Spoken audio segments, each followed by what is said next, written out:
I found myself on the beginning of a very interesting journey. I guess I'll just let the words speak for themselves. Actually, I'll explain just one more thing. At 3:15 in the afternoon, while directing traffic outside of an elementary school in New York City, I found myself thinking and observing and experiencing the following.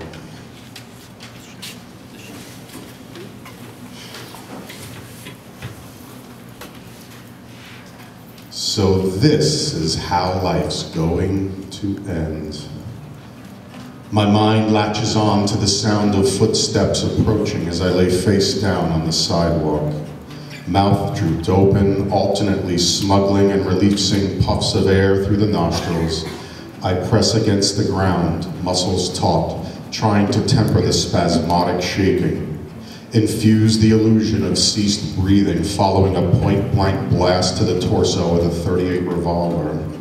Hoping to convince my assailant of the adequacy of his first and only shot. But it's futile. Try as I might to control the shakes, I'm about as relaxed as a squirrel flapping in the road, freshly nipped by a passing truck. A succession of clicks on the pavement moves closer. The stranger halts, his shoes making a double scrape on the concrete, inches from my right ear. The lurking sensation of a gun leveled at me launches a systemic adrenaline blitz, prompting my chest and ears and fingers and eye sockets to pulsate while waiting for bullets to crash through the back of my skull.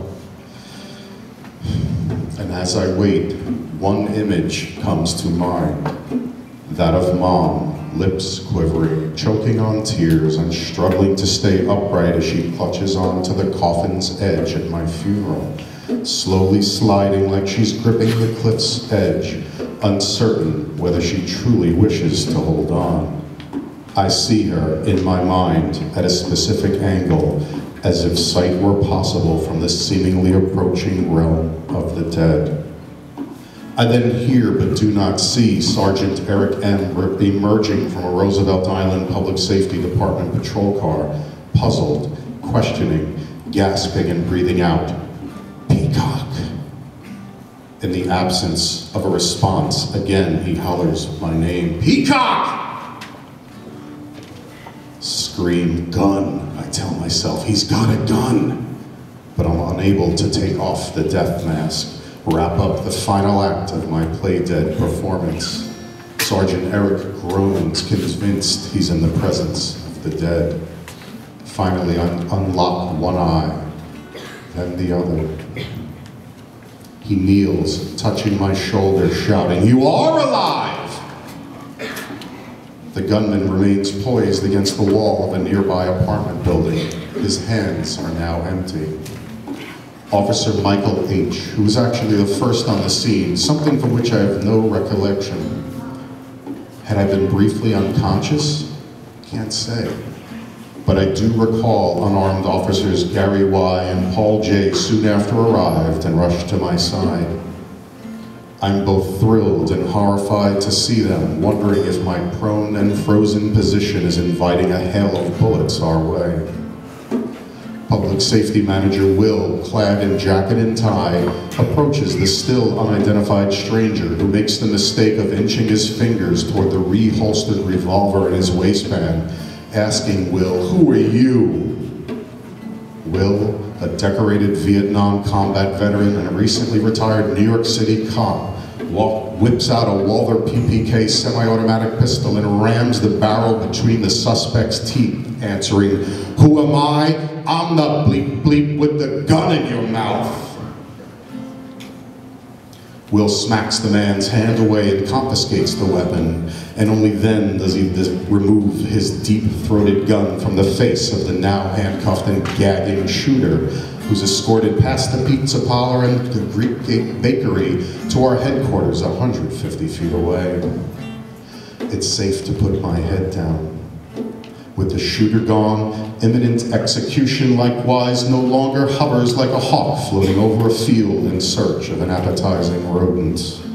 I lie silently, immersed in the abounding sound of passing vehicles and the multiple conversations drowning out each other like the sort of incomprehensible studio-inserted babbling in a trippy Pink Floyd tune. But it's too soon to rejoice. My brief reprieve from utter dread disappears in response to the growing awareness of my steadily moistening uniform, a drip, drip, drizzling from upper torso to ribcage. The severity of this saturation, my abrupt consciousness of cause and effect and the unknown magnitude of that effect strikes me unaware, like a gulp and gasp-inducing injection to the heart. "Gary, tell me," I say to him without moving my head or looking up, "am I bleeding a lot?" He exhales, forcing air through tightly pressed lips. He doesn't answer. "Gary," I call out in slow motion. Finally, he sputters, "Well, oh man, let's just say, don't look, just don't look."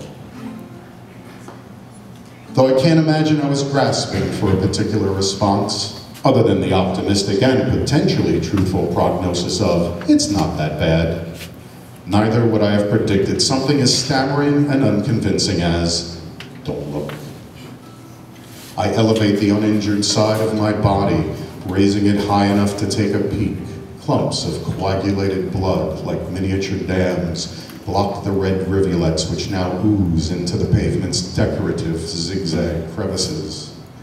After sucking in a deep breath, I let go. Not simply an exhalation, but a true release, an intentional self-distraction, aimed at briefly abandoning the reality I'm facing. I shut my eyes and force-feed images of a favorite beach into my brain.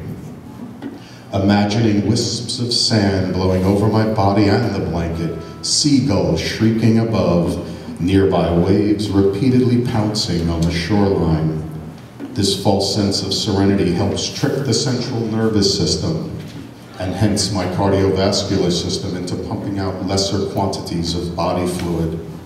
Escaping to Point Pleasant seems to slow my heart rate and, I hope, the discharge of blood. My reduced movements startle Eric, who assumes I've lapsed into unconsciousness. He taps my arm, unwittingly breaking me out of my self-induced trance.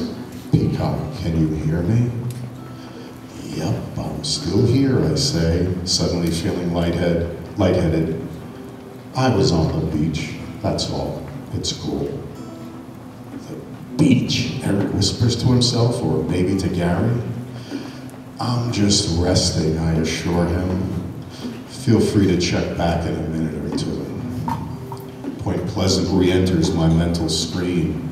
Waves, sounds of seagulls, boardwalk barkers and game buzzers.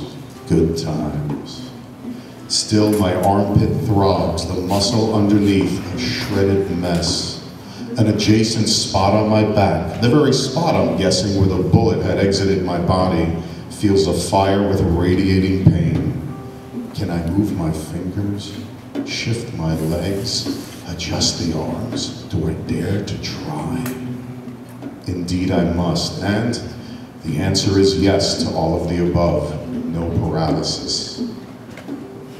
Perhaps in response to those glass half-full ruminations, my mind abruptly shifts focus to an uncritical, though personally meaningful consideration, despite the situation's continuing severity. "Know what, Sarge?" I ask Eric. "What is it, Steve?" "This is really gonna mess up my St. Patrick's Day," I say, pausing to cough out a phlegm-filled chuckle. "Don't think I'll be making it to the parade this year."